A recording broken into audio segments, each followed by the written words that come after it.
हरे कृष्णा। भगवत गीता की इस वीडियो में हम शुरू करेंगे दूसरे अध्याय का 54वां श्लोक 2.54। ये श्लोक है अर्जुन उवाच। काफ़ी देर से भगवान बोल रहे हैं। अब पहले अध्याय में अर्जुन ने काफ़ी बोला और भगवान में सुनने की क्षमता थी, उन्होंने उसको ध्यान से सुना। तो किसी भी अच्छे वक्ता में एक अच्छा श्रोता का भी गुण होना चाहिए कि वो सुन सके।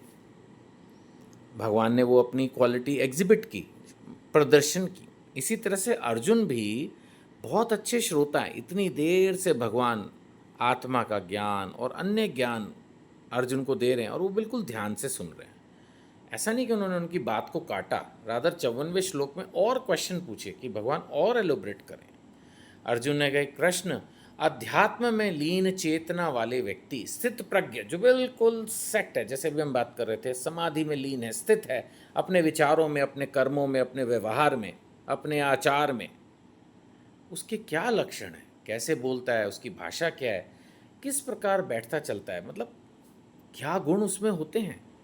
ये वो इसलिए भी पूछ रहे हैं कि हम इन गुणों को कैसे अपने अंदर विकसित करें, और वो ये इसलिए भी पूछ रहे हैं कि हमें हमेशा अच्छे भक्तों का संग करना चाहिए। तो इस तरह के लक्षण अगर किसी व्यक्ति में मिलें तो ज़रूर हम उनकी सेवा करें और उनसे विनीत भाव से प्रश्न पूछकर ज्ञान प्राप्त करें। खैर, अब इस प्रश्न के उत्तर में श्री भगवान उवाच, भगवान ने उत्तर दिया। उन्होंने कहा, श्री भगवान ने कहा, हे पार्थ, जब मनुष्य मनोधर्म से उत्पन्न होने वाली इंद्रिय तृप्ति की समस्त कामनाओं का परित्याग कर देता है, बहुत क्लियर बोल दिया भैया, जो मन में आ रहा है उसी को सही मानना, यही है मनोधर्म। जब मनुष्य मनोधर्म से उत्पन्न होने वाली, मनोधर्म सबसे खतरनाक चीज मेरे हिसाब से। आप किसी से भी प्रश्न पूछिए कि भगवान कौन है, भक्ति क्या है, पाप क्या है, पुण्य क्या है, परोपकार क्या है, बजाय वो ये कहे कि मैं रामायण के अनुसार या भागवतम के अनुसार या भगवत गीता के अनुसार या बाइबल के अनुसार, गुरु ग्रंथ साहिब जी के अनुसार, है ना, और जो भी अन्य धार्मिक पुस्तकें हैं अनेक धर्मों की, उसके अनुसार ना, मेरे अनुसार तो ये है असली भक्ति। ऐसा थोड़ी होता है। सो ये पार्थ, जब मनोधर्म, ये मनोधर्म है मेरे अनुसार। हर आदमी अपनी डेफिनेशन निकाल देता है भगवान की, आत्मा की, परमात्मा की, जैसे मैंने कहा, वो नहीं चलेगा भाई। सो हे पार्थ, जब मनोधर्म से उत्पन्न होने वाली इंद्रिय तृप्ति, अब मन तो यही कहेगा ना, इंद्रिय तृप्ति में लग जाओ, अच्छा खाओ, अच्छा पहनो, अच्छा घूमो, कल पता नहीं होना हो, आज ही ऐश कर लो, मन तो यही समझाता है। सो हे पार्थ, जब मनुष्य मनोधर्म से उत्पन्न होने वाली इंद्रिय तृप्ति की समस्त कामनाओं का, सिर्फ कामनाओं का त्याग नहीं करना है, समस्त कामनाओं, पूरी तरह से फ्री हो जाओ आप, तभी तो समाधि में स्थित प्रज्ञ बनोगे। समस्त कामनाओं का परित्याग कर देता है और वह इस तरह से विशुद्ध हुआ। विशुद्ध का मतलब शुद्ध की भी सुपरलेटिव डिग्री, एकदम शुद्ध। और जब इस तरह से विशुद्ध हुआ, उसका मन आत्मा में संतोष प्राप्त करता है। अब उसको संतोष है, जितना मिल गया, जो मिल गया ठीक है। इसका मतलब ये नहीं है कि वो हार्ड एफर्ट नहीं करेगा। अगर वो कोई बिजनेस कर रहा है, जॉब कर रहा है, काम कर रहा है, ईमानदारी से करेगा, मेहनत से करेगा, लेकिन उसके फल को लेके वो इतना पागल नहीं होगा कि अगर उसको मनचाहा फल नहीं मिला तो वो विचलित हो जाए, दुखी हो जाए, पागल हो जाए, ऐसा कुछ नहीं होगा। संतोष इसी को कहते हैं। तो वह विशुद्ध दिव्य चेतना को प्राप्त स्थित प्रज्ञ कहा जाता है। यानी कि स्थित प्रज्ञ कौन हुआ, इसका मतलब वो हुआ जिसका मन आत्मा में संतोष प्राप्त करता है, जो मनोधर्म से उत्पन्न होने वाली इंद्रिय तृप्ति की कामनाओं का त्याग कर देता है। नेचुरली जो अपनी हर वक्त अपने मन की ऊटपटांग इच्छाओं को ही पूरी करने में लगा हुआ है, नहीं, जो अपने मनपसंद कुलचे छोले खाने के लिए 60 किलोमीटर गाड़ी चला के चला जाए, कभी कभी ठीक है, कोई खास मित्र रिश्तेदार आए उनको ले जाए, दैट्स फाइन। बट कुछ लोग होते हैं ना, बस हर वक्त कुछ भी ऊटपटांग करना, वो फिर भक्ति क्या ही करेंगे, क्या ही मोक्ष की तरफ जाएंगे। कुछ तो जीवन में सरलता होनी चाहिए। हम चर्चा कर चुके हैं शुद्ध सतोगुण की, लेकिन उसके लिए पहले सतोगुण तक तो पहुंचो। सरल सादा जीवन तो जीने का प्रयास करो।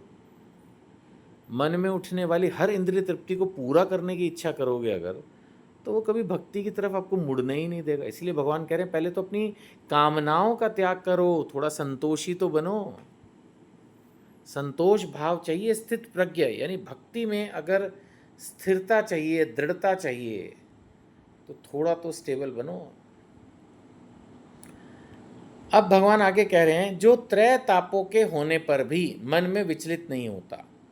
त्रय ताप, तीन तरह के ताप। कौन से तीन ताप जी? शरीर का, कई बार शरीर परेशान कर देता है, बीमारी, धड़ धड़, और नेचुरल कैलामिटीज़ होती हैं, और मन की भी अनेक बीमारियां होती हैं, डिप्रेशन, मन खराब हो रहा है, ये हो रहा है, वो हो रहा है, दूसरे ने कुछ कह दिया, उससे हमारे को ताप मिलता है। तो ये सब हैं त्रय ताप।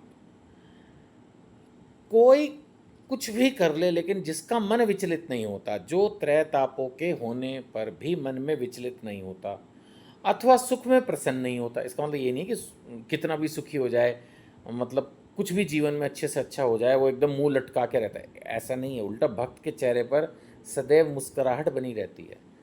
यहाँ पर सुख में प्रसन्न नहीं होता का मतलब पागल नहीं हो जाता, अपने आप को बहुत काबिल समझने नहीं लगता, ये नहीं सोचने लगता कि मेरे से बेटर कोई है ही नहीं इस दुनिया में, उसकी बात हो रही है। अथवा सुख में प्रसन्न नहीं होता, और जो आसक्ति, भय, क्रोध से मुक्त है। अब ये थोड़ा ज़्यादा हो गया किसी में बिल्कुल आसक्ति ही ना हो, किसी चीज़ से डर ही ना लगे, भय से भी मुक्त हो, क्रोध भी उसको कभी ना आए, वह स्थिर मन वाला मुनि कहलाता है। अब ये कुछ ज़्यादा है, पर ठीक है। मेरे को आज भी याद है, हमारे गुरुदेव का लेक्चर था, तो उन्होंने खुद ही प्रश्न किया, खुद ही उत्तर किया। उन्होंने कहा कि भगवत गीता में इतने हाई स्टैंडर्ड्स क्यों दिए गए हैं? तो उन्होंने यही जवाब दिया कि भगवत गीता में हाई स्टैंडर्ड्स इसीलिए दिए गए हैं ताकि हमें ये पता हो कि ये हाईएस्ट स्टैंडर्ड्स हैं। शायद भगवान भी इस बात को समझते हैं कि हर आदमी इतने हाई स्टैंडर्ड अचीव नहीं कर सकता, लेकिन कम से कम स्टैंडर्ड तो हाई रखे हैं। अब आप 100 सोचोगे एग्ज़ाम में, कई बार तब भी 60 आते हैं, 50 आते हैं, 70 आते हैं। अगर आपको मार्क्स ही कह दिए जाएँ आपने 30 लाने हैं, तो फिर तो 10-15 नंबर ला के ही फेल होना पक्का है।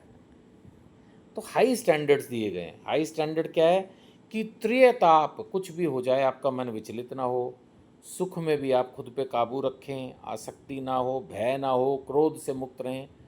तो हाई स्टैंडर्ड्स दिए गए हैं। जितना आप इसको अचीव कर लें उतना ठीक है, क्योंकि अगर आप ये सोचते हैं कि भाई ये तो होगा ही नहीं, फिर तो आप इसको अचीव करने की कोशिश ही नहीं करोगे। तो इसलिए यही सलाह है कि जितना हो सके, एटलीस्ट आपको पता है कि अगर हमें स्थिर मन वाला मुनि बनना है, ये मुनि वो नहीं है जो जंगल में एकदम तपस्या करे, नो, ये ऐसा मुनि हमारे चारों तरफ भी हो सकता है जिसने अपने आप को पूरी तरह से केंद्रित कर रखा है, काबू में कर रखा है, अपने मन को पूरी तरह से काबू में किया हुआ है।